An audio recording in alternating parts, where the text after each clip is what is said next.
ಅವ್ರು ಕೇಳ್ತಾ ಇದ್ದಾರೆ, ನ್ಯಾಯ ಕೇಳ್ತಾ ಇದ್ದಾರೆ. ನಾನು ಹಿಂದೆನೆ ಅಧ್ಯಕ್ಷರಾಗಿದ್ದಾಗ ನಾನೇ ನಾಗೇಂದ್ರ ಅವ್ರ ಕೈಲಿ ರಾಜೀನಾಮೆ ಹೋಗಿ ಇದು ತನಿಖೆ ಆಗಲ್ಲಪ್ಪ ಕೊಡು ಅಂತೇಳಿ ಕೊಡಿಸ್ತು. 2 ವರ್ಷ ಆಯಿತು.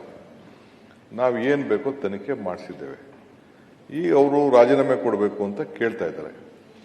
ಈ ರಾಜೀನಾಮೆ ಕೊಡ್ಬೇಕಾದ್ರೆ ಕೇಳಲಿ, ಒಂದು ನಿಮ್ಮನ್ನು ನೋಟಿಸ್ ಕೊಟ್ಬಿಟ್ಟು ನಾವು ಚರ್ಚೆ ಮಾಡಿ ಏನಕ್ಕೆ ರಾಜೀನಾಮೆ ಕೊಡಬೇಕು, ಏನೇನು ಕಂಡು ಹಿಡಿದ್ರು, ಅವ್ರ ಹತ್ರ ಏನೇನು ಮಾಹಿತಿ ಇದೆ, ಅವ್ರಿಗೇನು CBI ಅವ್ರು ಏನು ಕೊಟ್ಟರು, ED ಅವ್ರು ಏನು ಕೊಟ್ಟರು, SIT ಏನು ಕೊಟ್ಟರು, ಅದೆಲ್ಲ ಕೂಡ ತಂದು ಜನರ ಮುಂದೆ ಇಟ್ಟು ಜನರಿಗೆಲ್ಲ ಗೊತ್ತಾಗಿ ಇದಕ್ಕೋಸ್ಕರ ನಾನು ರಾಜೀನಾಮೆ ಕೇಳ್ತಾ ಇದ್ದೀನಿ ಅಂತ ಅಟ್ಲೀಸ್ಟ್ ಮಾಡಿದ್ರೆ ಆ ಸ್ಥಾನಕ್ಕೆ ಇವರೆಲ್ಲ ಸಂವಿಧಾನ ಪೀಠದಲ್ಲಿ ವಿರೋಧ ಪಕ್ಷದ ನಾಯಕರಿದ್ದಾರೆ, ಅವರೆಲ್ಲ ಅವಕಾಶ ಇದೆ. ಅದು ಬಿಟ್ಬಿಟ್ಟು ಚರ್ಚೆನೂ ಮಾಡಲ್ಲ, ಬಾವಿಗೂ ಬರಲ್ಲ, ನೋಟಿಸು ಕೊಡಲ್ಲ. ಇದನ್ನ ರಾಜೀನಾಮೆ ಕೊಡಿ ಅಂತಂದ್ರೆ ಇದು ನಾವು ಹಾಕೊಟ್ರಂತ ಒಂದು ಪದ್ಧತಿ ಮೇಲೆ ಇಲ್ಲಿ ನಾವು ಕೆಲಸ ಮಾಡ್ತಾ ಇದೀವಿ. ಸೊ ಎಲ್ಲಿ ನಡೆದಿದೆ ಈ ರೀತಿ? First time without giving A notice ಇದ್ರ ಬಗ್ಗೆ ಕೇಳ್ತಾ ಇರೋದು ಇದು ಸರಿ ಇಲ್ಲ. ನಾನು ವಿರೋಧ ಪಕ್ಷದ ನಾಯಕರಿಗೆ ಎಲ್ಲರೂ ಕೇಳ್ತಾ ಇದ್ದೀನಿ, ಒಂದು ನೋಟಿಸ್ ಕೊಡಿ, ಚರ್ಚೆ ಮಾಡೋಣ. 1 ದಿನ 2 ದಿನ ಬೇಕಾದ್ರೆ ಏನೇನು ಅನ್ಯಾಯ ಆಗಿದೆ, ಯಾವ ರೀತಿ ಆಗಿದೆ ಅನ್ನೋದನ್ನ ಕಂಪ್ಲೀಟ್, ಇದು ಒಂದೇ ಅಲ್ಲ ಬೇಕಾದಷ್ಟಿದೆ. ನಾವು ಬೆಳಕು ಚೆಲ್ಲಕ್ಕೆ ಅವಕಾಶ ಇದೆ, ಅವರು ಬೆಳೆದ ನಾನು ಅವ್ರಿಗೆ ಕನ್ವಿನ್ಸ್ ಆದ್ರೆ ತೀರ್ಮಾನ ಮಾಡಲಿ. ನಾನು ಯಾಕೆ ನಾಗೇಂದ್ರ ಅವ್ರನ್ನ ಸಂಪುಟಕ್ಕೆ ಸೇರಿಸ್ಕೊಂಡಿದ್ದೀನಿ ಅಂತ ಖಂಡಿತ ನಾನು ಹೇಳ್ತೀನಿ. ಅವ್ರು ಸಮಾಧಾನ ಆಗಲಿಲ್ಲ ಬೇಕಾದ್ರೆ ಮುಂದುವರ್ಸ್ಲಿ.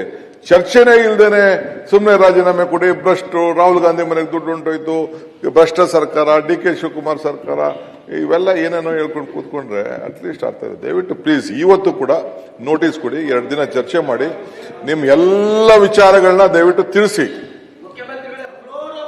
ಸಿದ್ದರಾಮಯ್ಯ ಅವರು ಒಪ್ಕೊಂಡಿದ್ದಾರೆ 89 ಕೋಟಿ ಅಂತ. ಸರಿಯಪ್ಪ, 89 ಕೋಟಿ ನಡೆದಿದೆ ಭ್ರಷ್ಟಾಚಾರ, 187 ಕೋಟಿ ಅಲ್ಲಂತ ಫ್ಲೋರ್. ಅದಕ್ಕೆ ನಾಗೇಂದ್ರಂದು 85 ಕೋಟಿ ನಡೆದಿದ್ಯೋ 90 ಕೋಟಿ ನಡೆದಿದ್ಯೋ ಏನಾಗಿದ್ಯೋ ಅಂತ ಜಸ್ಟ್ ನೀವು ಕ್ಲೀನ್ ಆಗಿ ಡಿಸ್ಕಸ್ ಮಾಡಿ. ಅಲ್ಲ, ಮುಖ್ಯಮಂತ್ರಿಗಳೇ ಒಪ್ಕೊಂಡ್ರೆ ಮತ್ತೆ ಅದಕ್ಕೆ ಮಾಡಿ, ನೀವು ಅದನ್ನ ಹೇಳಿ. ಮುಖ್ಯಮಂತ್ರಿಗಳೇ ಒಪ್ಕೊಂಡ್ರೆ ಮತ್ತೆ ಯಾಕೆ ನೀವು ತಗೊಂಡ್ರೆ? ನಿಮ್ಮ ಸೀಟಲ್ಲಿ ಕೂತ್ಕೊಂಡು ಏನಾಯ್ತು ಅಂತ 2 ವರ್ಷ 2 years we have kept the minister out to inquire about this.